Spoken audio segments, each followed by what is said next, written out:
Vous êtes bien sur le débat continu pour cette deuxième partie de l'émission consacrée à Ibn Arabi, cette figure fondamentale du soufisme, de la spiritualité, de la mystique musulmane, fondamentale. Bon, ça, peut-être que Grégory Vandamme, qui est spécialiste du soufisme, nous le confirmera, ou en tout cas une figure importante. C'est une figure qui a sa place dans la pensée, dans la mystique musulmane, euh, jusqu'à aujourd'hui encore. Et d'ailleurs, nous allons dans cette deuxième partie eh bien, consacrer notre temps à voir en quoi Ibn Arabi est fidèle au patrimoine musulman, représente véritablement ce patrimoine, puisque en tout cas les personnes qui sont versées un petit peu dans ce domaine savent que cet auteur est très souvent accusé d'hérésie, euh, par qui évidemment, par les littéralistes, par les salafistes. Alors évidemment, on doit à chaque fois s'adapter à l'agenda salafo-wahhabite, hein, puisque voilà, le premier point, ce sera Ibn Arabi, le Coran et la Sunna. Donc face au sabre, hein, est-ce que le sabre allait tomber sur le coup ou pas? Donc ça, ce sera à Grégory Vandamme eh bien, de retarder l'échéance, de retarder hein, le coup près, comme on dit. Grégory, bonjour, salam. Bonjour, salam alaikum. Voilà, donc cette deuxième partie, ça va être, étant donné que tu es spécialiste du soufisme, donc de la spiritualité musulmane, mais plus spécifiquement de la pensée d'Ibn Arabi. Hein. Alors, bon, peut-être que ta modestie te touchera. Tu feras preuve d'humilité en disant que non, je ne suis que spécialiste d'une partie de sa pensée, etc. En tout cas là, Et euh, encore. hein, voilà. Ça, c'est à chaque fois que que j'interviewe des spécialistes, des écrivains, etc., qui travaillent sur la pensée d'Ibn Arabi, c'est toujours, ils sont toujours atteints de cette fameuse humilité. C'est quand même Non, non, mais particulier. c'est pas. Ouais, mais c'est pas une pause, sincèrement, c'est vraiment pas une Ouais. pause. Je veux dire, par exemple, euh, je suis loin d'avoir tout lu d'Ibn Arabi. Et je pense qu'il y a très peu de spécialistes d'Ibn Arabi vivants, même âgés, qui ont tout lu, tellement qu'il y a de choses à lire. Alors, il y a lire et il y a comprendre. Ah oui. Donc, tu vois, ça fait quand même pas mal de, ça fait pas mal de boulot. Donc, être un spécialiste d'Ibn Arabi, franchement, il faut avoir commencé très jeune et avoir une longue vie, essayer de consacrer jour et nuit. Et encore, et avoir eu la grâce de pouvoir pénétrer ses écrits, ce qui est vraiment pas donné à tout le monde. Donc, non, non, je pense que c'est une Mhm. œuvre à aborder humblement, justement avec méthode, avec rigueur, avec patience, n'importe quelle est sûre. Très bien. Alors, on va essayer de stabiliser un petit peu la connexion. Euh, Est-ce que tu me reçois toujours? Moi, je te reçois, mais c'est vrai que ça lag un peu quand je t'entends. Mais chez moi, je Ouais. suis sur le câble, donc ça devrait être. Ouais. Ben écoute, là, pour le moment, je te reçois bien, donc on peut continuer. Donc, alors, Ok. Ibn Arabi, donc, Ok. face à cette accusation du Coran, enfin, en tout cas des orthodoxes qui estiment que Ibn Arabi est complètement égaré, hérétique, euh, un soufi comme ça, a vite oublié, Oui. je pense que tu veux le réhabiliter quelque part. Ben, oui et non, c'est-à-dire que quelque part, je m'en fiche déjà de leur répondre. Moi, mon rapport avec Ibn Arabi, c'est un rapport d'étude, un rapport académique, scientifique, si on veut aussi. Hein.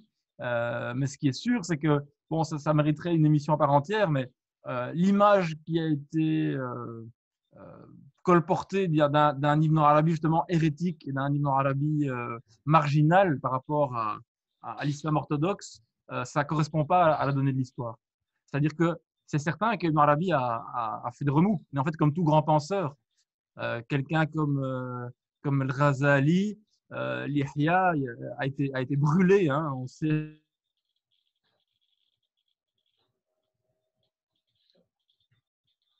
Petit problème de connexion.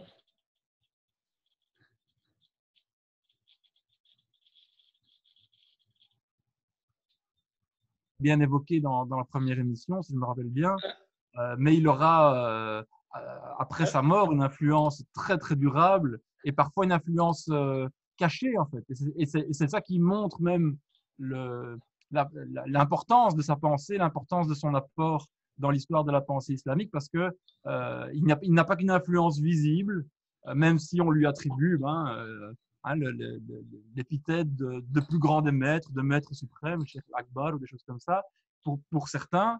Mais il y en a d'autres qui ne vont pas le qualifier comme tel, mais qui vont en fait, peut-être même sans le savoir, mais je ne pense pas, souvent ils le savent, mais qui vont reprendre sa terminologie, qui vont reprendre pas mal de ses doctrines ou pas mal de justement de ses analyses, de ses exégèses du Coran ou du Hadith, etc. Donc c'est vraiment, oui, c'est vraiment quelqu'un qui a une influence durable et puis qui va permettre la rencontre de plusieurs de plusieurs tendances, je pense, de la pensée islamique et une espèce de convergence assez large entre la piété du soufisme, entre un rapport justement, on va le voir aujourd'hui, au Coran, à la Sunna et donc à la Charia, en fait, hein, très sérieux, pas du tout antinomiste ou relativiste ou que sais-je encore, avec donc une rencontre entre des choses comme ça, avec vraiment de la spéculation philosophique, de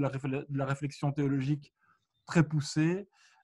Et donc c'est vraiment par lui et puis par les disciples qu'il a suscités que va se passer un des pans les plus féconds, les plus fertiles de la pensée islamique, ça c'est certain. Eh bien, très bien. Alors, on peut j'imagine, commencer les points prévus. Ok, alors oui, on voulait commencer. Attends, comment est-ce qu'on passe? Non. Comme ça, les membres Ah oui, pourront. mais attends, mais ici tu vois mon PowerPoint, tu le vois, c'est mieux comme ça, non? Oui, voilà, c'est parfait. Ah, voilà. On a mal commencé déjà. Bon. Alors, je voulais commencer par cette citation qui est un peu connue, hein, mais justement un peu juste la replacer dans son contexte et en peser toutes les implications. Donc, c'est une citation parmi d'autres hein, dans l'œuvre d'Ibn Arabi, mais celle-là est très claire, dans laquelle il affirme « Tout ce dont nous parlons, dans mes écrits, dans mes assemblées, provient de la présence du Coran et de ses trésors. » C'est de la rhétorique, ça. Alors non, c'est pas du tout de la rhétorique. C'est pas du tout de la rhétorique. Par exemple, tu as lorsque certains ont commis des fatwas contre les écrits d'Ibn Arabi, donc ont voulu interdire. Ça s'est passé à plusieurs occasions. Donc il y a eu des fatwas pour et contre Ibn Arabi. Un peu voilà, dans les siècles qui ont suivi sa mort. Ça s'est estompé avec le temps avant l'avènement du wahhabisme. Mais on a eu ça pendant 2-3 siècles quand même. C'était assez courant que ça suscite des polémiques. Et certaines personnes répondaient justement, mais en fait, dans les écrits d'Ibn Arabi, il y a tellement de citations coraniques que si vous voulez détruire ces manuscrits, en fait, vous allez détruire les 3/4, c'est du texte du Coran. Et comme on sait que le texte du Coran a une certaine sacralité, qu'on ne peut pas le jeter, qu'on doit le brûler, par exemple, il disait il faut faire attention en fait à la destruction des œuvres d'Ibn Arabi parce qu'elle contient matériellement énormément de Coran. Maintenant, ça c'est un aspect. L'autre aspect, c'est que vraiment, dans son herméneutique, de manière générale, il est constamment en train de faire référence au Coran, constamment en train d'utiliser le vocabulaire coranique, constamment en train vraiment de se placer, si tu veux, dans un univers, on va en parler en détail, dans un univers dont le Coran est la clé. Et alors, ce qui est très intéressant, c'est que il y a des choses, par exemple, il y a des liens dans l'œuvre d'Ibn Arabi évidents, des liens entre ses idées, son écriture, ses livres et le Coran, que ce soit des commentaires du Coran, que ce soit des commentaires de versets ou des choses comme ça. Mais il y a aussi des liens cachés. Et ces liens cachés sont vraiment absolument incroyables, en fait. Par exemple, dans son œuvre gigantesque, les Futuhat Makkiya, qui font donc des milliers de pages, eh ben ça n'a jamais été expliquées par la tradition. C'est ça qui est très intéressant. Par la tradition des commentateurs n'ont jamais mis à jour ce que je vais expliquer maintenant. Ça a été découvert par un savant algérien, Abdelbaki Meftah, qui est peut-être considéré par beaucoup comme l'homme vivant actuellement qui connaît le mieux Ibn Arabi, qui a inspiré beaucoup des grands, qui était un ami, un proche, qui est toujours vivant d'ailleurs, hein, que Dieu lui prête vie et prolonge sa présence parmi nous, et qui a inspiré les travaux notamment de Michel Chodkiewicz. Et donc Michel Chodkiewicz a bien montré à partir des travaux d'Abdelbaki Meftah que toute une section des Futuhat est en fait construite en miroir par rapport au Coran. Mais Ibn Arabi ne le dit nulle part dans le livre, et ses commentateurs ne nous l'ont jamais dit. On se rend juste compte qu'il y a une section du livre qui en fait fait 114 chapitres, et que ces 114 chapitres sont donc en miroir avec chaque fois une sourate du Coran, à l'envers, c'est-à-dire que ça commence par An-Nas pour terminer par le Fatiha. Donc, ça commence par l'humanité qu'on a tous en partage et ça termine par le Fath, hein, par l'illumination. Mais ce qui est incroyable, c'est que tous ces chapitres, en fait, parlent de sujets de spiritualité, de métaphysique, de choses comme ça. Donc, ne font pas de référence claire et directe à ces sourates du Coran, mais en fait, lorsqu'on connaît ce lien, lorsqu'on sait, mais en fait, tiens, tel chapitre, il est lié à telle sourate, et qu'on ouvre les textes, qu'on ouvre la sourate et le texte d'Ibn Arabi, on se rend compte qu'en fait, chaque chapitre est truffé de références cachées. Que ce soit le vocabulaire qui est emprunté, que ce soit des thématiques qui sont abordées. Mais en fait, c'est un lien indirect. Et donc, on voit vraiment cette inspiration du Coran et le fait Ibn Arabi avait clairement une relation intime avec le texte coranique qui n'est pas juste celle de quelqu'un qui a un rapport distant herméneutique, tu vois. Il le dit souvent, hein, qu'il a vraiment, il a des visions avec des sourates du Coran qui sont personnifiées, qui viennent lui parler. Il a même avec la lettre même et le tracé des lettres, etc. Des choses très, très précises et très profondes. Et donc, ce rapport d'intimité avec la lettre vraiment du Coran, avec le texte coranique, il ne faut vraiment pas le prendre à la légère pour aborder Ibn Arabi. Et d'ailleurs, je disais, son texte, ces textes sont truffés de citations coraniques, évidemment, mais très souvent, il y a énormément d'allusions à des versets coraniques qui ne sont pas, surtout quand c'est dans un manuscrit, qui ne sont pas indiqués. Et en fait, lorsqu'on connaît pas bien le Coran, en fait, on ne le voit pas. On voit, d'accord, il est en train de parler de telle chose, mais on ne voit pas qu'en fait, il est en train de faire allusion à tout un tas de références coraniques. Donc, c'est vraiment impossible de pénétrer la pensée d'Ibn Arabi sans être fermement ancré dans ce rapport au Coran, que ce soit au niveau du vocabulaire, au niveau de la formulation, et même du style, quelque part. Parce que c'est d'ailleurs un rapprochement qu'on fait souvent, c'est que les écrits d'Ibn Arabi n'ont pas du tout, il le dit, mais mes livres ne sont pas arrangés à la manière de ceux des philosophes. C'est-à-dire qu'il n'y a pas un plan évident, allez, une introduction, tel thème, tel, tu vois. Alors, comment est-ce qu'il lisait le Coran? Est-ce qu'il le lisait comme un exégète? En exégète? Oui, on va y revenir. Mais justement, cette structure du Coran qui pour nous apparaît totalement chaotique, en fait, ou arbitraire, selon certains. Mais pour lui, en fait, c'est une structure dont il tire du sens et c'est une structure qu'il émule. C'est-à-dire qu'il le dit, par exemple, tu as des passages, tu as des choses, un exemple, on y viendra, à propos du fiqh, il va évoquer les usul. Il va avoir toute une réflexion sur les principes de la jurisprudence et sur la méthodologie pour faire un effort de réflexion juridique en islam, après avoir évoqué des cas pratiques. Ce qui n'a aucun sens dans un traité de fiqh, tu vois, de ne pas commencer par les principes. Mais en fait, il dit, voilà, ça m'a été inspiré de mettre les choses dans cet ordre-là. Et souvent, cet ordre, c'est notamment une émulation par rapport au texte coranique et il suit une logique coranique, on pourrait dire. Très bien. Alors, on va rentrer plus en détail, j'imagine. Voilà. Alors, l'idée globale dont il faut partir, c'est que évidemment, le Coran est une révélation pour Ibn Arabi, mais de manière générale, toute la réalité est une révélation. C'est-à-dire que la création est une révélation. Et ça, de nouveau, il ne le puise pas d'une affirmation personnelle, il le puise d'affirmations qui se trouvent dans le Coran. Et donc, le Coran, pour Ibn Arabi, est la fine pointe de la révélation cosmique, on pourrait dire, la révélation de Dieu en tant que manifestation, que création qui manifeste la réalité divine à autre que lui. Hein. Et donc, le Coran est la clé pour comprendre ce jeu de miroir. Et évidemment, par exemple, un verset comme « Nous vous montrerons nos signes aux horizons », enfin, nous leur montrerons, pardon, nos signes aux horizons et en eux-mêmes jusqu'à ce qu'ils sachent que c'est le réel, que cela est le réel. Donc, un verset coranique bien connu, qui pour Ibn Arabi veut dire que les signes, al-ayat, qui sont le même nom que les versets coraniques, les versets du livre et les versets, les signes de Dieu à l'extérieur de l'homme sont une seule et même chose. Et qu'il faut toujours constamment relier le monde qui nous entoure, le monde qu'on a à l'intérieur de nous, vraiment l'intériorité, la réalité spirituelle, intime et même psychologique, du coup, à certains degrés de l'homme, et le texte coranique. On doit toujours lire les trois en même temps.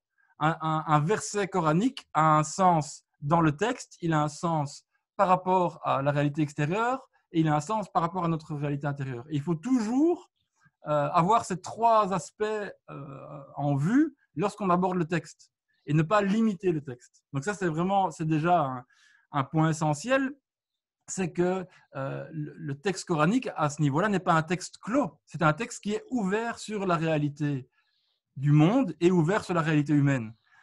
Et pour lui, de nouveau, une justification de cela, c'est évidemment le fait que le prophète Mohammed lui-même, selon toute une série de traditions, on dit que son khulq, sa réalité, quoi, la réalité de sa création était le Coran. Et que lorsqu'on a demandé à Aïcha de décrire le prophète, il a dit que c'était un Coran qui marchait sur la terre. Donc cette intimité, ce lien entre la réalité du Coran et la réalité humaine, c'est quelque chose que de nouveau Ibn Arabi n'invente pas.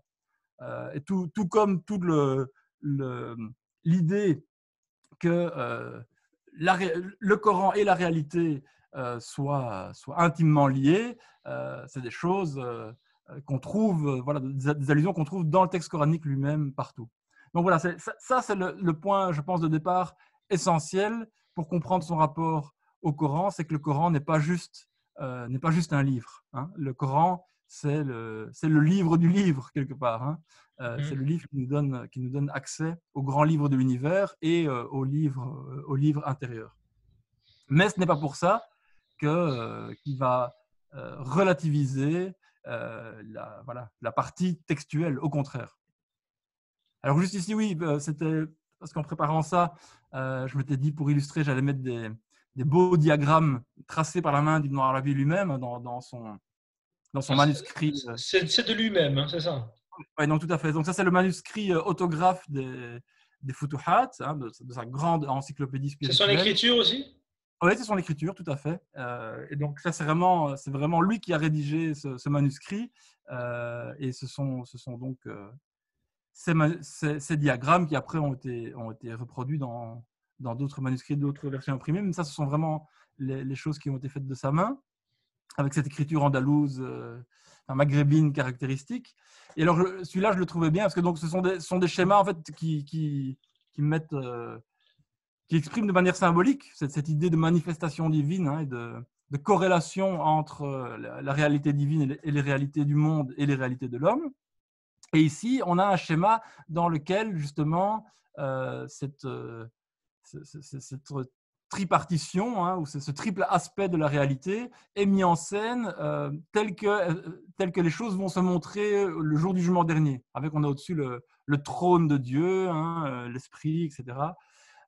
Et pourquoi est-ce que je voulais montrer celui-là? Parce que juste une illustration de l'influence profonde et souvent cachée d'Ibn Arabi dans l'histoire du monde islamique, c'est qu'en fait, on s'est rendu compte de nouveau récemment, en fait, au XXe siècle, que ce schéma correspondait exactement au plan des jardins du Taj Mahal. Et pourquoi? Parce qu'après recherche, on s'est rendu compte que l'architecte du Taj Mahal était un Akbarien, était quelqu'un qui était très, très influencé par l'œuvre d'Ibn Arabi et donc avait quelque part mis une petite dédicace discrète à son maître. Et donc voilà, donc ce plan du jugement dernier a servi de base pour dessiner les jardins du Taj Mahal. Alors, comme je disais, pour Ibn Arabi, le Coran est un texte qui est inséparable de la réalité humaine et de la réalité du monde, mais c'est un texte. C'est un texte écrit avec des lettres, c'est un texte écrit avec des mots, et ces réalités-là, elles sont extrêmement importantes pour lui. C'est-à-dire qu'il ne s'agit pas de relativiser cet aspect-là, tout au contraire. On dit souvent par caricature qu'il est plus littéraliste que le littéraliste, mais quelque part c'est vrai dans le sens où pour lui, le tracé même des lettres est porteur de sens. Tout est porteur de sens dans le texte coranique parce que les lettres elles-mêmes ne sont pas des conventions humaines élaborées au hasard de l'histoire et de l'anthropologie humaine, mais sont des symboles divins révélés et qui existent de toute éternité auprès de Dieu, tu vois. Et donc, évidemment, que lire le texte avec un tel présupposé, avoir un tel rapport à la lettre même du texte, ça va impliquer un respect scrupuleux de cette langue, de cette littéralité et même de ce tracé. Et donc, que ce soit au niveau grammatical, que ce soit au niveau, comme je l'ai dit, symbolique du tracé des lettres, et que ce soit de manière plus générale au niveau herméneutique, Ibn Arabi ne prend pas de pincettes avec le texte. C'est-à-dire que, ou plutôt il ne prend que des pincettes, il ne prend pas de légèreté. Mais ça va impliquer énormément de choses. Par exemple, ça va impliquer que pour lui, tous les sens que l'on peut lire et qui ont un fondement dans la langue arabe, un fondement dans ce que la tradition nous donne, en fait, sont justes. C'est-à-dire que le Coran n'est pas un texte univoque, c'est un texte qui, justement, parce qu'il est d'origine divine, comporte une infinité de lectures, une infinité de sens. Et tous ces sens sont justes. C'est-à-dire que même les sens qui nous paraissent débiles, en fait, ça fait partie quelque part de la ruse divine, du fameux makr divin qui est lui-même évoqué dans le Coran. Mais donc, toute interprétation qui est grammaticalement juste est juste pour Ibn Arabi. Est-ce que ça veut dire que toute interprétation se vaut? Non, pas du tout. C'est-à-dire qu'il y a des interprétations qui vont justement être la clé des autres interprétations, ou des interprétations qui vont rendre compte de la multiplicité des interprétations.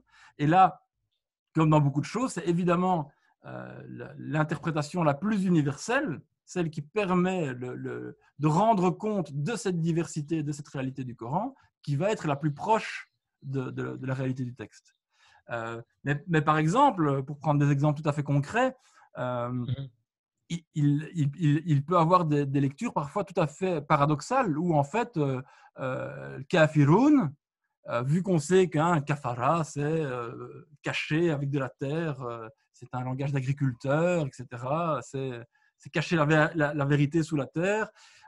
Pour lui, ça peut aussi être compris littéralement comme ceux qui cachent, mais en fait, on ne sait pas ce qu'ils cachent dans les versets. Donc, ça peut être ceux qui cachent leur réalité intime à autre que Dieu, ceux qui se voilent aux yeux des créatures. Et en fait, pour lui, ça, c'est une des catégories les plus nobles, les plus hautes de la sainteté, les fameux malamati. Donc, ceux qui, en fait, se cachent aux créatures parce qu'ils ne sont orientés que pour Dieu. Donc, il va dire, on pourrait lire ces versets comme ça.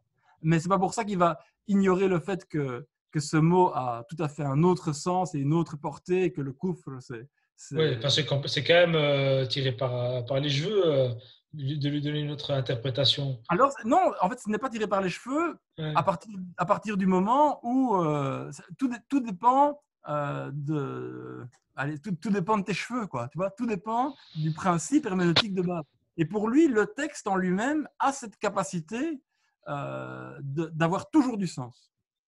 Tu vois? C'est un texte qui a toujours du Est-ce sens. que Ibn Arabi cite un exemple? Enfin, j'imagine qu'il cite des exemples concernant ce terme kafir dans le Coran.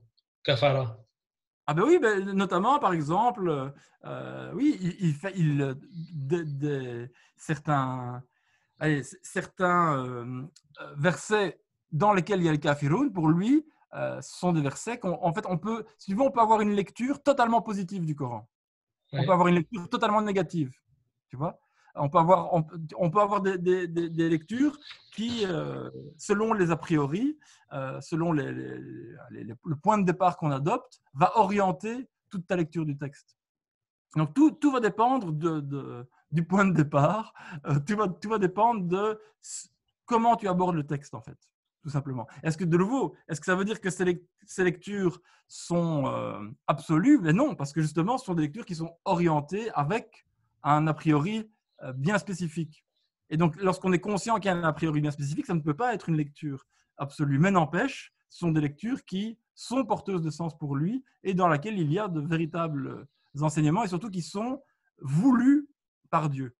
Dieu a. Je prends par exemple ce verset. Je trouve comme ça parce qu'il y en a plusieurs. Je sais pas si tu vas l'entendre. Je suis sur mon téléphone.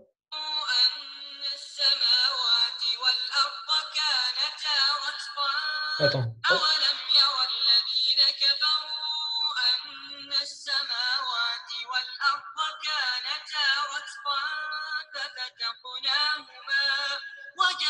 Donc en gros, c'est ceux qui ont mécru n'ont-ils pas vu que les cieux et la terre formaient une masse compacte. C'est ça. Donc, donc Bah c'est là, par par rapport. exemple, je ne sais pas, je ne vais pas Ouais. inventer une lecture d'Ibn Arabi, faudra aller rechercher s'il a commenté ce verset. Mais par exemple, il pourrait dire les saints, les saints qui sont des Malamati, n'ont-ils pas vu que les cieux et la terre forment une masse compacte, tu vois? Et alors, c'est là où, si tu considères que les mécréants sont, enfin, que les kafiroun sont les mécréants, tu vas dire que c'est un défi divin pour leur faire prendre conscience de la réalité de Dieu. Mais là, si Dieu s'adresse à des saints, il va leur dire autre chose, évidemment. Tu vois, c'est autre chose qui va se chercher. Donc, tout dépend de l'a priori de départ quelque part. Mais, et c'est ça qui peut paraître déroutant et qui peut évidemment pour certains en énerver plus d'un, parce on pourrait croire que c'est une sorte de jeu de sa part. Mais déjà c'est quelque chose qu'il utilise avec parcimonie, hein, il ne commence pas à triturer le texte dans tous les sens, mais pour lui c'est vraiment important de préserver cet aspect exceptionnel du texte. Et parce que justement, il va le dire par exemple très clairement, celui qui lit le Coran à chaque fois de la même manière, en fait, il perd son temps. En fait, le Coran, vu que Dieu est toujours en train de se révéler, toujours en train de se manifester, et que, comme je l'ai dit, le Coran est la fine pointe de cette manifestation et la clé qui donne accès à tout le reste de la manifestation, le Coran est lui-même toujours en train de se révéler. Ouais, Chaque fois qu'on justement, mais est-ce qu'il n'a pas mis un critère de validation parce que bon, le critère de validation, c'est la langue arabe.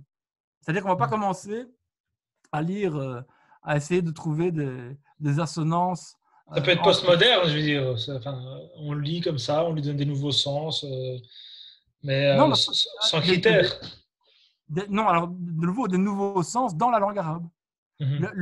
Tu vois, c'est la langue arabe qui est le cadre final. Mais Okay. le sens, si tu décides que les mots sont des conventions, tu vois, ça c'est postmoderne. Pour Ibn Arabi, les mots ne sont pas des conventions. Et les lettres elles-mêmes ne sont pas des conventions. Tu vois, Mhm. donc du coup, il y a une immense liberté d'un certain côté et en même temps, il y a un cadre très, très précis d'un autre. Tu vois, tu ne peux pas te permettre de faire dire n'importe quoi à un texte à partir du moment où tu es bien ancré dans une tradition linguistique et textuelle donnée. Donc en fait, il est dans le tafsir Loraoui, linguistique. En réalité, il est dans le tafsir du Coran bil Coran, tout simplement. Ouais. Mais voilà, avec cette liberté de se laisser découvrir en fait des significations et de ne pas partir avec des significations préconçues. D'accord, bien. Que nous proposes-tu d'autre le Alors, concernant à cette partir fameuse de là, sharia et haqiqa? voilà, exactement. À partir de là, du même ordre, de la même manière que le Coran est la fine pointe de toute la manifestation divine, ce que dit le Coran de la réalité cosmique et humaine, c'est en fait la charia. Hein. La charia, c'est ce que le Coran nous révèle comme loi du rapport entre Dieu et l'homme, et donc et du rapport entre l'homme et la création quelque part. Hein. Mhm. Et donc là c'est vraiment important parce que la réalité ultime, la haqiqa, Est-ce que tu peux bien nous définir sharia? Parce que bon, tu sais bien que sharia, ça veut dire les mains coupées. Euh, donc, alors charia tout simplement c'est on pourrait dire c'est le cadre. Donc en arabe on sait hein, c'est la voie, oui. c'est le sentier. Et pour Ibn Arabi, c'est le sentier dans le sens où c'est le cadre dans lequel vit l'être humain et dans lequel l'être humain envisage son rapport au monde et son rapport à Dieu, tout simplement. Et ce cadre, il n'est pas conventionnel, il n'est pas, et justement on va y revenir à propos des questions d'Ijtihad et compagnie, il n'est pas donc conventionnel, il est au cœur de la révélation. Il est révélé et la révélation, quelque part, n'est que charia. Sauf que la charia pour Ibn Arabi, c'est pas seulement comment se laver les pieds, c'est aussi tout simplement comment être un être humain. Ça fait aussi partie de la charia. Et donc, Comment être un être humain, c'est-à-dire? c'est-à-dire qu'est-ce qu'un être humain? Tu vois, les normes dans lesquelles les normes à partir desquelles on va mesurer, juger n'importe quelle réalité, pour Ibn Arabi, ça c'est la charia. Tu vois, la charia est la norme. Elle est la norme de tout. Elle est la mesure de toute la réalité. Parce Ah, mais que c'est une norme quoi, juridique? non, justement, c'est ça qui est intéressant. C'est-à-dire que l'aspect juridique, c'est une, tu vois, c'est une concrétion finale de la charia. C'est une expression dans le juridique de ce qu'est la charia. Mais par exemple, comme le dit le Coran, hein, le vol des abeilles est une révélation divine. Tu vois? Donc en fait, la façon dont fonctionne le cosmos fait partie de la charia. Oui, parce que, bon, entre guillemets, ce sont des lois. Donc, Exactement. Tout à fait. ça obéit à des lois. Mais Mais là, justement, pour l'être humain, quelles sont. Il base ses lois sur quoi? ah Sur. ben, il base ses lois sur le Coran. Tu Ah, vois? Ah, il base ses lois sur le Coran, mais de nouveau, sur le Coran, non pas comme un code de règles dont le sens est toujours déjà évident, mais comme un texte dans lequel se trouve la charia. mhm, Et qu'il s'agit tu vois, de comprendre, qu'il s'agit de faire vivre et qu'il s'agit d'incarner. Donc le rapport, comme je l'ai dit tout à l'heure, le rapport entre le Coran, le cosmos et l'être humain va être fondamental pour comprendre la charia qui est dans le Coran. Tu vois? mhm. Mais quels sont les aspects qu'Ibn Arabi retient pour définir l'homme, pour définir l'humain? Ah ben juste, alors Mhm, c'est aussi un sujet à part entière, mais c'est mhm. le fait que Rapidement. l'être humain, il est créé, selon le texte coranique, comme calife de Dieu. Hein. Oui. Euh, donc, ce mot lui-même et l'implication qu'a ce mot, c'est pour dans la vie très lourd de sens. Et puis, euh, on voit le fameux épisode de la création d'Adam où Adam, en fait, reçoit de Dieu l'enseignement des noms, de tous les noms des choses. Donc, il y a un rapport, si tu veux, entre l'homme et l'ensemble de la création et Dieu, de nouveau, qui est tout à fait, comment est-ce que je vais dire ça? C'est un rapport de corrélation. C'est-à-dire que l'homme est le lieutenant de Dieu sur terre il connaît la création, il est capable de la nommer, de la reconnaître, etc. Et donc, il a en fait un rapport tout à fait, comment est-ce que je veux dire ça, l'homme n'est pas un passager de la création. L'homme et la création sont deux faces d'une même chose. Et c'est ce qui est exprimé évidemment de manière classique par l'idée de microcosme et de macrocosme. Hein. Et Ibn Arabi va le dire, le monde, c'est le grand homme, l'homme, c'est le petit monde, ou si tu veux, tu peux dire le contraire. Quoi. Tu peux dire que... Où le monde étant l'homme. Voilà, c'est ça. Le monde se Exactement. trouve dans l'homme. Ouais. Et de nouveau, il va montrer un tas de versets coraniques ou de traditions qui clairement expriment cela. Et donc, l'être humain, comme dit Ibn Arabi, le véritable être humain, c'est cet homme-là. Donc, il a tous les savoirs. C'est pas finalement un peu comme chez Aristote où c'est l'homme, quand il advient au monde, il n'est jamais complet. C'est à travers sa fréquentation du monde qu'il acquiert la culture, qu'il grandit, oui, qu'il alors acquiert ici, des connaissances. Donc, c'est quelque chose Arabi, d'extérieur. oui, chez Ibn Arabi, ce n'est pas à travers la fréquentation du monde, c'est à travers le dévoilement. Et en fait, c'est un processus de réminiscence. Il est beaucoup plus platonicien qu'aristotélicien, dans le sens où, parce que l'être humain est de manière fondamentale et principielle ce Khalifat Allah, ce Alam Sarir, donc ce calife de Dieu et ce petit monde, ces connaissances, elles sont potentiellement en lui. C'est juste que l'homme est voilé à ces connaissances. Et donc, le cheminement spirituel, c'est un cheminement de redécouverte de ces connaissances en l'homme. Et c'est pour ça que la révélation coranique, quand on la fréquente, ne fait que dire ça, en fait. Hein. C'est pas « je vais vous apprendre quelque chose que vous ne connaissiez pas ». Donc l'homme peut très bien accéder aux connaissances du monde dans sa chambre, pour Ibn Arabi. Oui, tout à fait. Exactement, tout à fait. Tout à fait. C'est étonnant. Oui, c'est très étonnant. C'est très étonnant.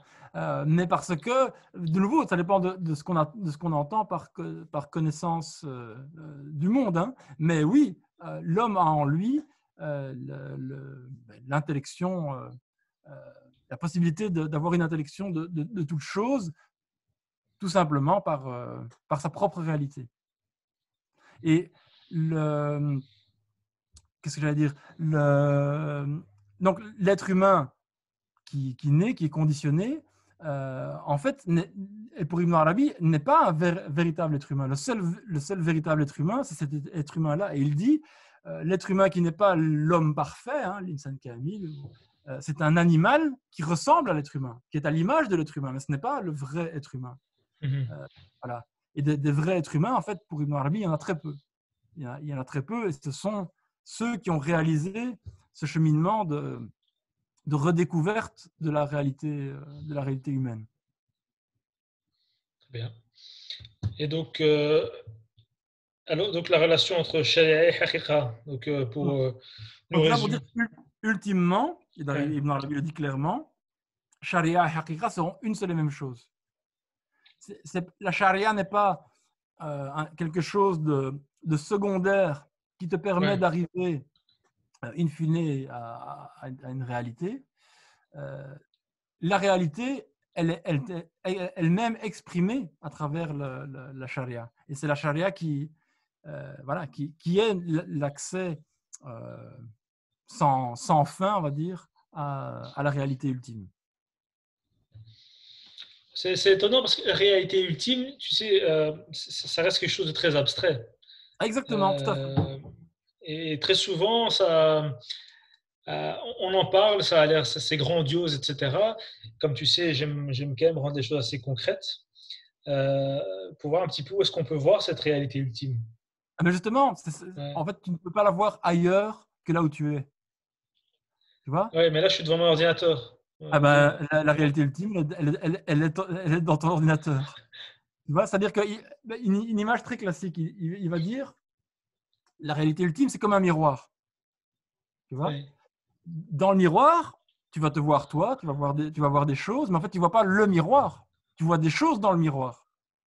Ouais. Et en fait, c'est cette réalité de l'être, hein, pour appeler un chat, c'est ce qui te permet de voir ces choses. Mais en fait, tu sais que ces choses ne sont pas le miroir, mais en même temps que tu les vois dans le miroir. Tu vois, tu as toujours un jeu d'ambivalence, en fait, de la réalité. Ouais. Tu vois. C'est-à-dire, en Et en fait, gros, on se voit dans le miroir, mais on ne voit pas simplement ses propres traits, on voit peut-être également ce qu'on représente. mais non, oui, mais déjà, quand tu te vois dans le miroir, tu sais que c'est Ouais. toi, mais tu sais que c'est pas toi. Parce que c'est toi dans le miroir. Oui. OK? Et tu sais qu'il y a un miroir, mais en fait, quand tu te regardes toi dans le miroir, C'est mon reflet, c'est pas moi, c'est mon c'est ton reflet. reflet. Mais l'idée que tu dises, mais en fait, c'est mon reflet, tout ça, c'est une construction très logique où tu essayes de rationaliser ce que tu es en train de voir. Ouais. Tu vois. Mais en réalité, ce que tu vois, c'est toi. Ce que je vois, c'est ce que je pense de moi, Non, peut-être. c'est pas ce que tu penses, c'est ce que tu vois avec tes yeux. Ce que tu penses, tu peux penser des choses de ce que tu vois de toi dans le miroir. Mhm. C'est particulier, c'est abstrait. J'essaie de voir, j'essaie de. Est-ce qu'on peut trouver d'autres mots pour expliquer ça, pour les personnes qui n'auraient pas compris, dont Euh, moi. non, mais de nouveau, c'est que euh, la réalité ultime, tu la vivras toujours en tant qu'être humain. Donc la réalité ultime, elle est toujours humaine pour Ouais. toi. Tu vois. Il y aura pas, il y aura pas, tu n'auras pas accès à autre chose qu'un être humain qui a accès à la réalité ultime. Ouais. Et donc, la réalité humaine et la réalité ultime sont toujours en correspondance. Ouais, ouais. Ah, Tu ouais. vois, Mhm. il n'y a pas un au-delà. C'est pour ça que le monde dans son entièreté et l'être humain dans son entièreté correspondent. Il y a une correspondance entre être humain et être au monde. Le monde, c'est toujours le monde d'un être humain et l'être humain, c'est toujours un être humain dans le monde. Mhm. Eh bien, vu que la charia, c'est le cadre de référence qui nous dit ce qu'est être un être humain, ce qu'est être au monde, comment être un être humain, comment être au monde, qui est Dieu, tu vois, qu'est-ce qu'il attend de nous, qu'est-ce qui est bien, qu'est-ce qui est mal, etc., etc.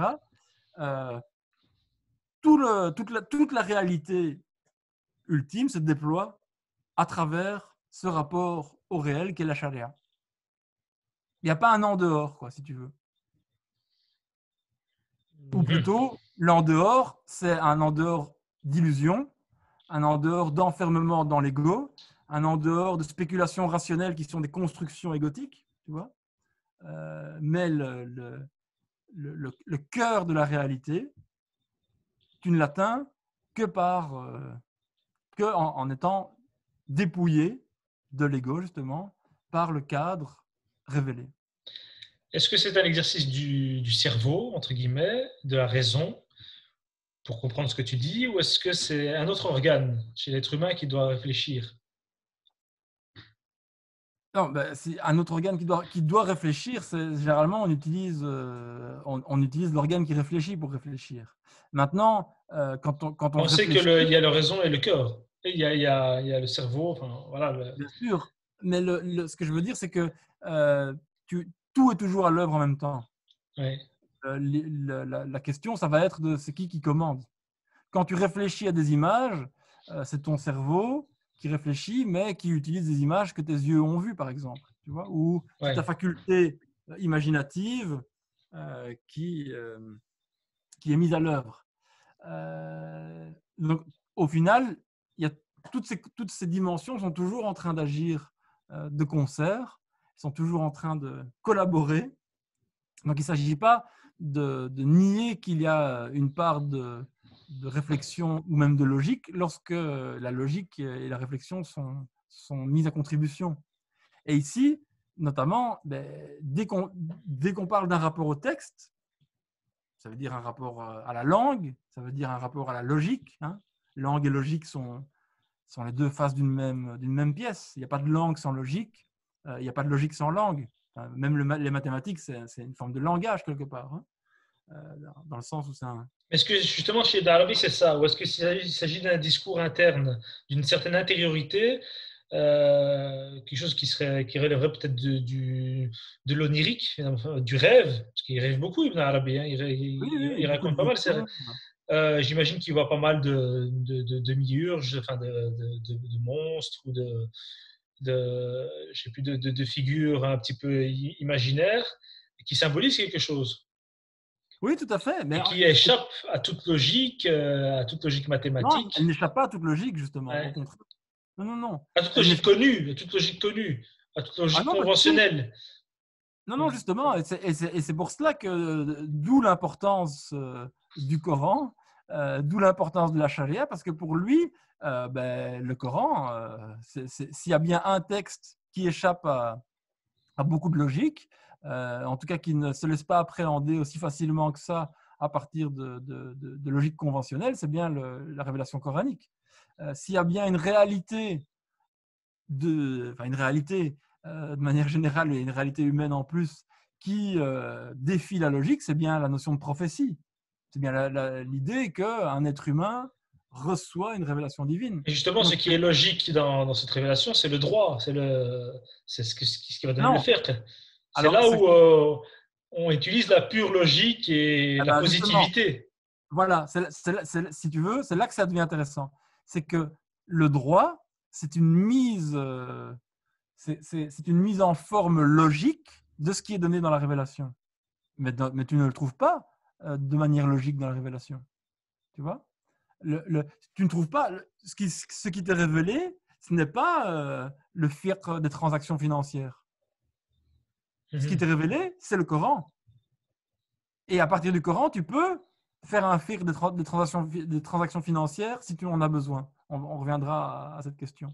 Et tu vois, Mhm. là où le jeu est extrêmement important, et là où du coup, garder la nature révélatrice du texte coranique est extrêmement important. C'est que si tu prétends que le Coran, en fait, c'est juste un traité de fiqh des transactions financières, ben, en fait, tu as lu le Coran une fois, tu as relevé, OK, il y a 4 règles, voilà, c'est bon, tu refermes le Coran, tu n'as plus besoin de le lire. Si tu dis non, non, non, justement, le Coran, à chaque fois que tu le lis, il va te donner une nouvelle information et cette nouvelle information va construire la charia, eh ben, en fait, tu vas toujours le lire. Toujours, toujours, toujours, toujours. Et ce n'est pas parce qu'un tel a rédigé un traité de fiqh des transactions financières que toi, tu ne vas pas retourner lire le Coran avant de faire une transaction financière. Et Mhm. ça, c'est la véritable présence du Coran. Tu vois, ça, c'est la véritable charia. C'est cette présence qui n'est pas limitée à une interprétation de la logique humaine, utilitariste, limitée par des conditions de temps, des conditions socio-économiques, etc., etc.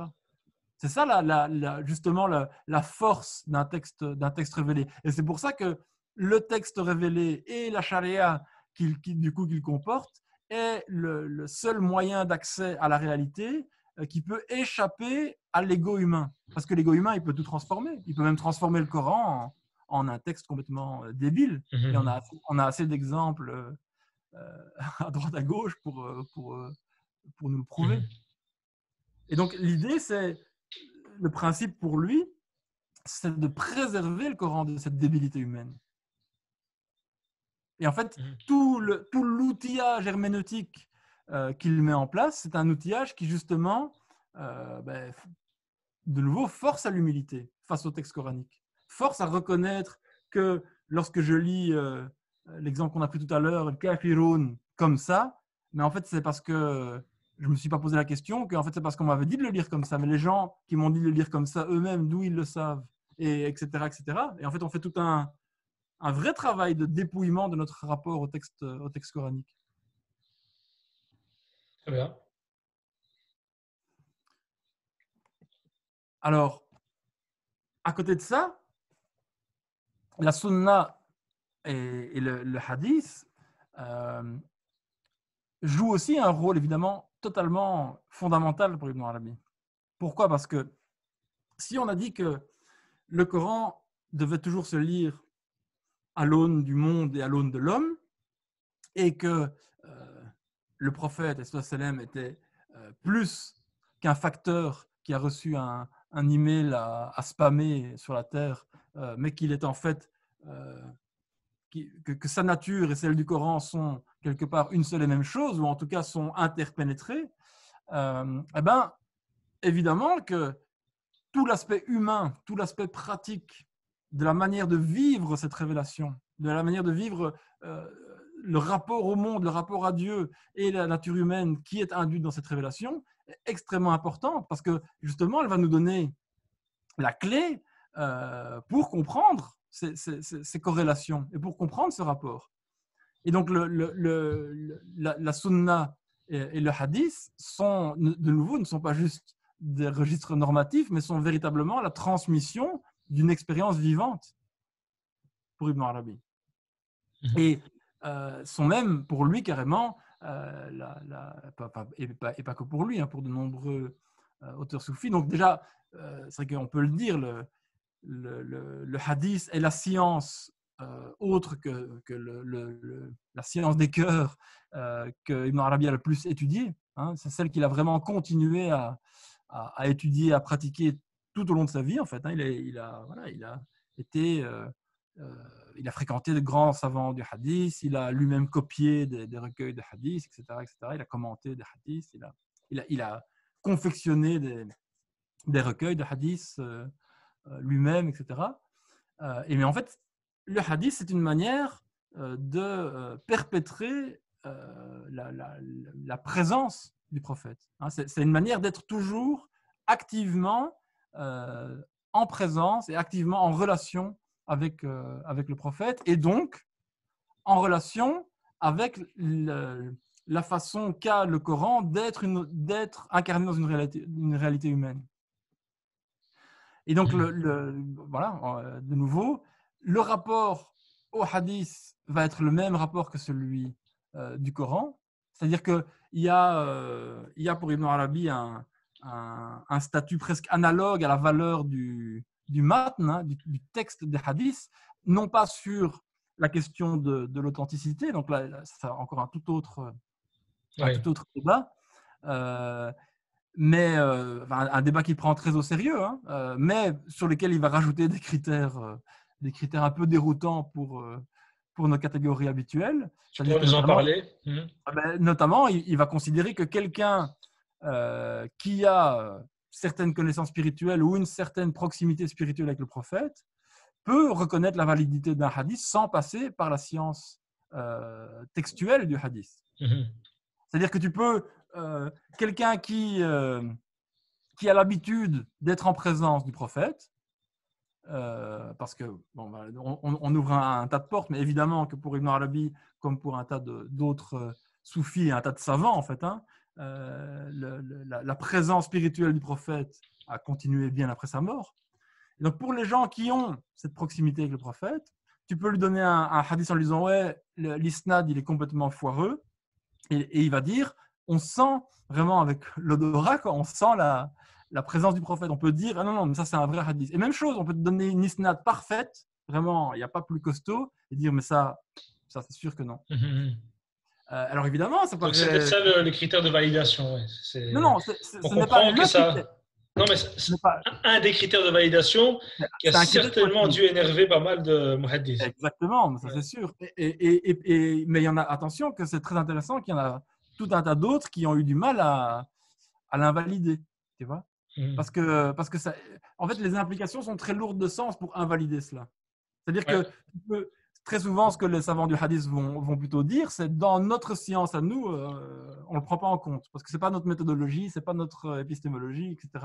Ouais. Mais il y a quand même eu souvent dans le monde musulman, avant justement la peste salafiste et wahhabite, il y a quand même eu beaucoup de prudence et de pudeur par rapport à ces réalités spirituelles, tu vois, et par rapport aux prétentions même des saints, de ce qu'on appelait les awliya, tu vois.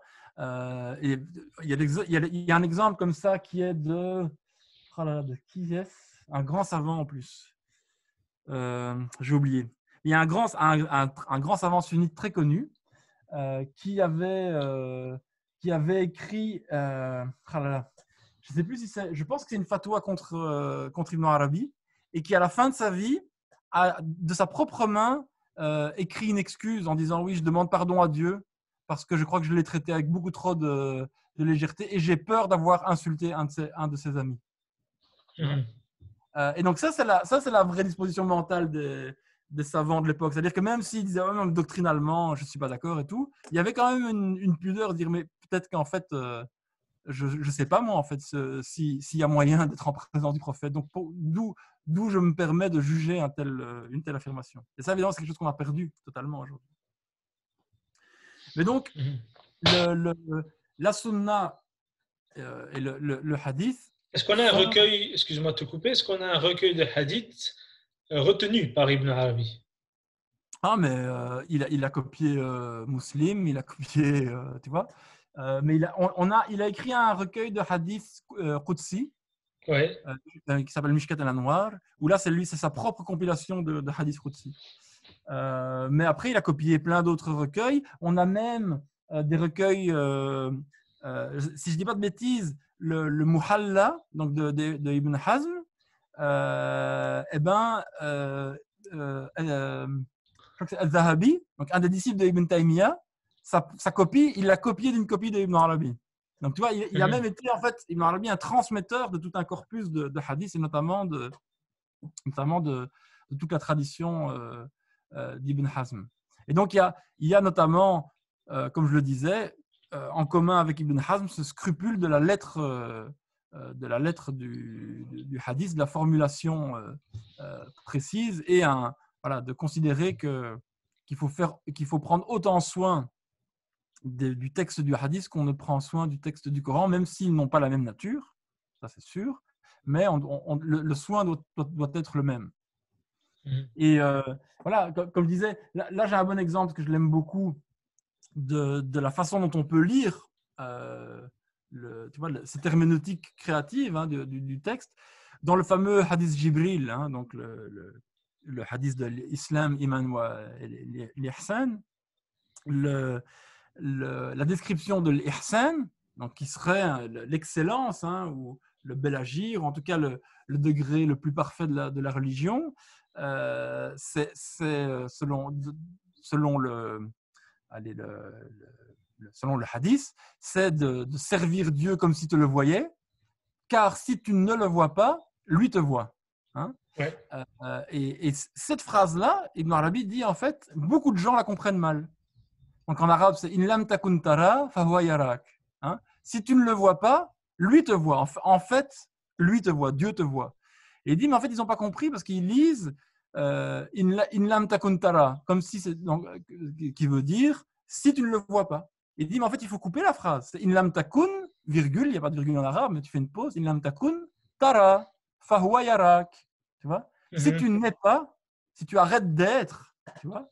En gros, si tu éteins, lorsque ton ego est éteint, tu vois. Tu vois. Et lui te voit à ce moment-là. Et pour lui, pourquoi est-ce que cette lecture du hadith est valable? C'est parce qu'en fait, elle exprime exactement ce qui se trouve dans un autre hadith, extrêmement célèbre, extrêmement authentique, qui est le fameux hadith du wali. Ou hadith de Nawafil, tu vois. Mon serviteur ne se rapproche pas de moi par quelque chose que j'aime le plus que lorsqu'il exécute ce que je lui ai prescrit. Et puis, il continue à se rapprocher par des actes que je ne lui ai pas prescrits jusqu'à ce que je l'aime. Et lorsque je l'aime, je suis, j'ai oublié l'ordre, le pied avec lequel il marche, la main avec laquelle il prend, l'oreille avec laquelle il entend, etc., etc. Et donc ça, ce rapport de proximité, qui est le sens même d'être un wali, un wali, un allié, si on veut, un ami, mais le waliya, c'est aussi la proximité. Donc ce rapport d'intimité entre l'homme et Dieu, pour Ibn Arabi, c'est ça qui est l'ihsan dans l'autre hadith. Et tu vois, ça paraît complètement fou. Tu te dis, mais non, mais ça n'a pas de sens, parce qu'en arabe, tout le monde a compris. Mais lui, il dit, mais attention, vous croyez que le prophète, il parlait arabe comme ça, et il parlait arabe comme on énonce une liste de courses? Non, c'était le prophète, c'était le porteur du Coran, et donc sa langue arabe, elle est truffée de secrets et de profondeur, tout comme l'est le texte du Coran, parce qu'il est lui-même pénétré par ce texte du Coran. Donc voilà. Je ne sais pas s'il y a d'autres questions Bien. sur le hadith. Viendront. Les questions viendront certainement des membres. Oui. Alors, bon, pour terminer ce tour d'horizon, au final, donc la charia, elle n'est pas composée exclusivement que du Coran, évidemment. Elle est aussi évidemment composée de cette sunna, de ces hadiths. Et donc, pour Ibn Arabi, l'effort d'ijtihad, l'effort de créer de la norme religieuse, en fait, on pourrait même dire la création de la religion en tant que telle, ça consiste juste à faire un effort pour rassembler les données qui sont dans le Coran et dans la Sunna. C'est rien de plus. C'est-à-dire que l'opinion personnelle, la réflexion sur des fondements, etc., pour lui, ça, c'est la porte ouverte à l'égarement. Pourquoi ? Parce que, de nouveau, c'est le meilleur moyen de faire rentrer des conceptions égotiques, de faire rentrer des intérêts humains qui sont très délimités, et donc, en fait, de fermer la religion. Et donc, cet effort d'ijtihad, il est une espèce de continuation de la révélation. Il est une continuation de la présence prophétique. Et il doit être une continuation, du coup, de cet effort de vivification des textes, et pas une manière de les tuer. Donc, concrètement, qu'est-ce que ça veut dire ? Ça veut dire que le mujtahid, pour Ibn Arabi, ne doit faire rien d'autre que d'aller chercher pour une question concrète, parce que pour lui, justement, il ne faut certainement pas commencer à poser des questions hypothétiques. Ce serait une manière, de nouveau, de créer des règles là où Dieu ne l'a pas voulu, entre guillemets. Et donc, il faut, pour une question concrète, aller regarder dans le Coran et dans la Sunna et faire un effort d'inspiration pour trouver des éléments concrets qui nous guident. Et donc, le mujtahid, il ne doit faire que ça. Alors, par exemple, sur la question du qiyas, donc du raisonnement par analogie, Ibn Arabi dit, moi, je ne fais pas de qiyas parce que pour moi, c'est extrêmement dangereux, en fait. Il dit, c'est quelque chose quelque part, c'est un manque d'adab envers Dieu. Parce qu'en fait, tout est dans le Coran et dans le hadith. Pourquoi est-ce que je commencerais en plus à utiliser le raisonnement analogique ? Il dit, C'est un par contre, zahérite alors. Il est influencé par le zahérisme. il dit clairement, je ne suis pas de ceux qui disent Ibn Hazm a dit. Donc, Ouais, sur cette question-là, ça semble très oui, zahérite. en fait, il a énormément de points communs avec les Zahirites. Il a aussi énormément de points communs avec les Shafi'ites. Donc, il n'est pas purement Zahirite en réalité. Il est, en gros, donc pour le Qiyas, mais juste pour terminer mon exemple, il va dire moi, je ne prends pas de Qiyas pour moi parce que je veux trouver les choses directes dans le texte et direct dans la Sunna. Par contre, il va dire, mais le Qiyas, le fondement du Qiyas, il est traditionnel. On sait le fameux récit. Il dit, et donc, ceux qui, et ça c'est là que c'est très intéressant, ceux qui fondent leur Qiyas parce qu'ils l'ont trouvé dans un hadith, alors ceux-là, ils ont raison de le faire. Mais ceux qui font leur qiyas juste parce qu'ils ont envie et se disent ouais mais bon rationnellement on pourrait quand même là pour lui ils sont en train de tomber dans l'erreur. Et donc ça veut dire quoi ? Ça veut dire qu'en fait tout effort fait par un mujtahid est toujours valable. Un peu comme on disait tout à l'heure avec toutes les lectures du Coran possibles dans la langue arabe sont valables. Eh bien, tout effort fait par un mujtahid est toujours valable. Parce que, en plus, de nouveau, il y a un hadith qui dit que s'il se trompe, il a une récompense. Et s'il a trouvé la bonne réponse, il a deux récompenses. Et donc, pour lui, c'est validé de nouveau par la tradition, pas par son raï. Mais c'est vraiment important parce que pour lui, c'est ça la base de son fiqh. C'est que tout ijtihad qui a procédé comme il le dit, c'est-à-dire en allant chercher dans le Coran et dans la Sunna, sans opinion personnelle, sans effort et sans commencer à imaginer les causes Ah, en fait, Dieu a révélé ce verset parce que… Mais t'es qui, toi, pour savoir pourquoi est-ce que Dieu a révélé ce verset? C'est ça qu'il dit, hein, clairement. Là, je le dis de manière vulgaire, mais c'est vraiment ça qu'il exprime. Il dit, mais on ne va pas commencer à inventer les intentions de Dieu. Donc, en fait, on prend juste ce qu'il y a. Et surtout, et c'est là que c'est extrêmement important, là où il n'y a rien, il n'y a rien. Et commencer à vouloir remplir les vides de la révélation ou les vides de la tradition par des bricolages, pour lui, ça, c'est le meilleur moyen de tuer la religion et de la rendre justement humaine, trop humaine, et c'est plus du tout une religion divine. Si Dieu s'est tu, c'est parce qu'il a voulu se taire.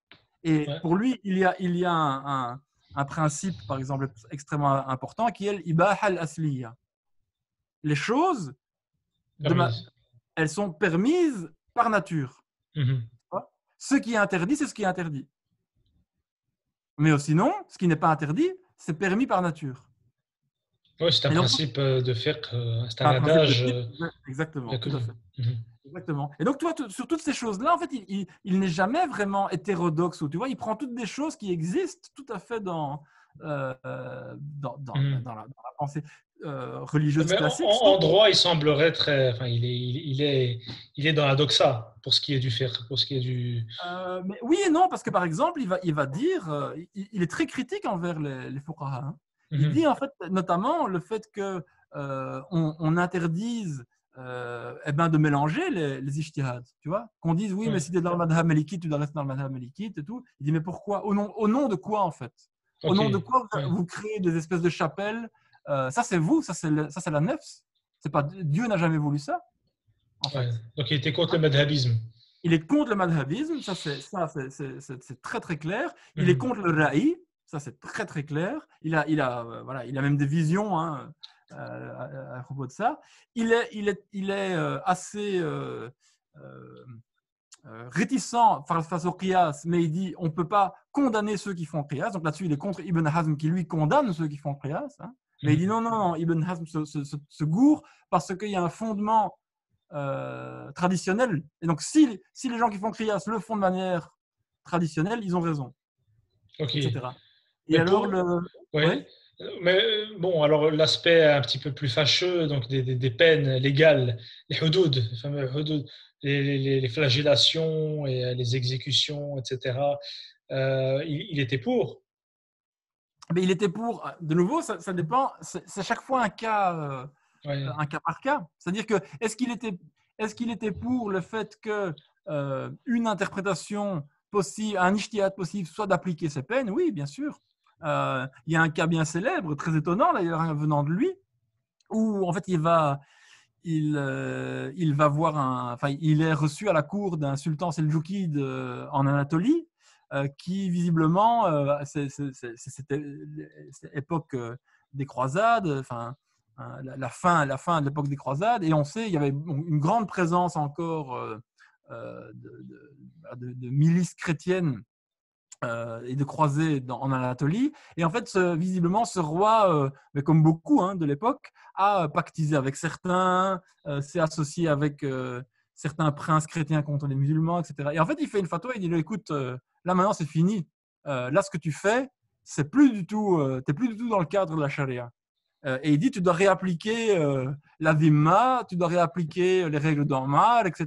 Et c'est très étonnant venant d'Ibn Arabi qui a justement plutôt un discours très pluraliste au niveau religieux et vraiment ouvertement et très fortement pluraliste, mais il dit mais c'est pas pour ça que la charia n'est pas la charia. Là ce que tu fais c'est n'importe quoi. Et donc voilà, clairement sur ce genre de choses, oui, c'est sûr que c'est pas un New Age hédoniste. Hein. Très bien. C'était simplement par rapport à ce détail, puisque souvent on considère Ibn Arabi comme étant le parangon de l'ouverture et de la tolérance dans le monde.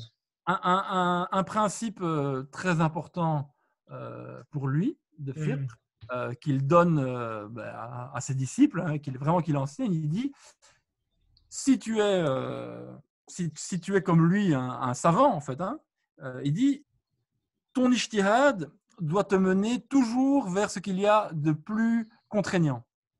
C'est-à-dire que si tu as le choix entre, tu vois, ah oui, mais en fait, je peux choisir telle règle, telle règle, telle règle, ben tu dois choisir la plus dure pour toi. Ça, c'est vraiment, pour lui, Ouais, c'est essentiel. Mais par contre, quand quelqu'un te demande un avis ou quand tu dois appliquer une règle à quelqu'un d'autre que toi, tu dois choisir la moins contraignante. c'est ça. Pour lui, ça, c'est vraiment un fondement extrêmement, extrêmement important. Et C'est très il va courant chez les soufis, hein. C'est c'est très très courant. courant chez les soufis, exactement. Mhm. Mais et il va critiquer justement les fuqaha et le madhabisme là-dessus. Il va Mhm. dire, mais en fait, qui vous êtes pour obliger les gens à suivre telle règle parce que, soi-disant, ça se fait pas chez les malikites, quoi. Il dit Ouais, ça, c'est vraiment. Il dit, en fait, vous êtes des obstacles à la rahma divine. ouais. Hein. Voilà, vous humanisez la charia et vous faites obstacle à la rahma divine qui elle, s'exprime dans la pluralité des possibilités de la charia. Très bien. Bien, je crois on arrive à la fin.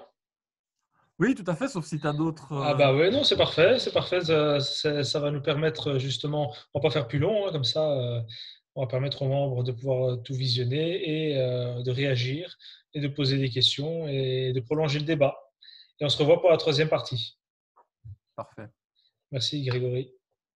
Plaisir, Salem.